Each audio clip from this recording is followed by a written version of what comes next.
Hey entrepreneurs, I'm Kevin from Entrepreneurs Book Club, and I finally finished Peter Thiel's famous book, Zero to One.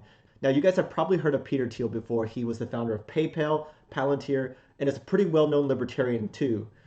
And so it took some time for me to get to this book because I was more so focused on those super actionable guide type books. And this is more of like a philosophy and mindset type book. Before I read it, a lot of people were criticizing the book, and I can see why they did that because it does read like sort of a manifesto. It's super opinionated, and he does let his political views spill into it as well. But also, if you Google like best books for entrepreneurs or for startup founders, this book will most likely always be on that list. Also, VCs I've talked to in real life, they've also mentioned that this book is one of the best ones that every entrepreneur should read. So I finally got around to reading it, and without further ado, my three tips that stuck with me the most after reading this book. Number one has to do with secrets. And so what he says about secrets is that this is a great way to pick a startup idea.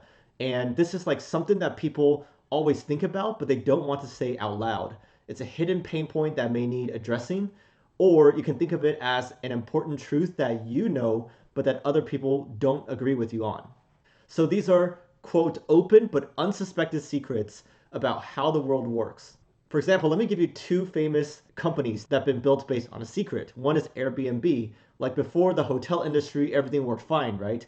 And if you look at these empty rooms in people's houses, most people wouldn't see untapped opportunity there.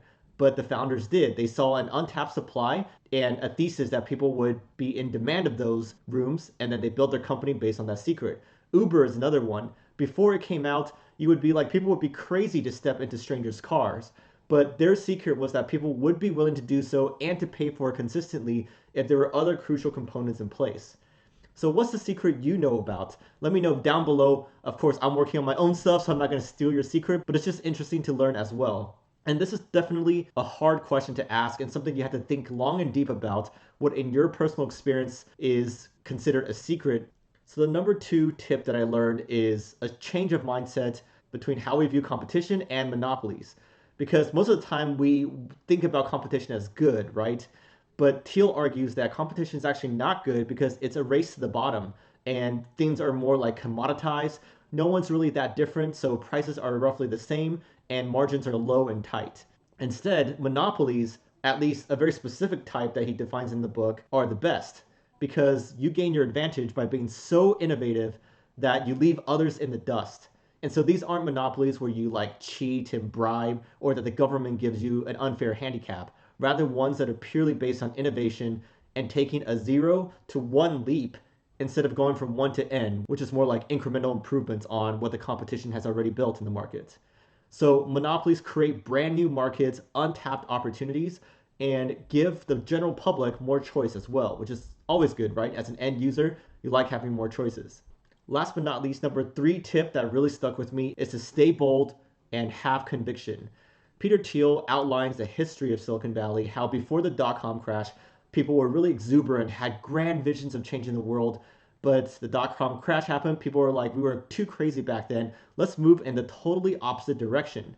And now that we've moved away from those grand visions, we have deep-seated beliefs and frameworks, for example, like lean product, where we value incremental improvements, imitating successful companies, following data, being agile and flexible. Now, this may sound like good things, but if we go too far, it handicaps us, holds us back, and Peter Thiel argues that this is why we haven't seen a true era of innovation like we have in the past, like the advent of the steam engine, the advent of the internet, and so forth. And another thing that he points to is how we talk about globalization, on how developing countries are all like copying what the West has done well, but the term that we use to describe ourselves, developed, makes it seem like we have nowhere else to go, and this is a hindrance on innovation and on making the world better. That means that we shouldn't think that we're already good and that we shouldn't innovate and make big changes to big problems anymore. Instead, we need to have conviction, take risks, innovate, and create new markets. So that's it for my three takeaway tips. What did you think? It's honestly a pretty quick read, fascinating in my opinion, and I've been thinking a lot these days about Thiel's philosophy. Definitely recommend you giving this a read if you're interested in high growth, big opportunity startups in general. This is Kevin. I hope you enjoyed this one. Give me a like, subscribe, and I'll catch you on the next episode.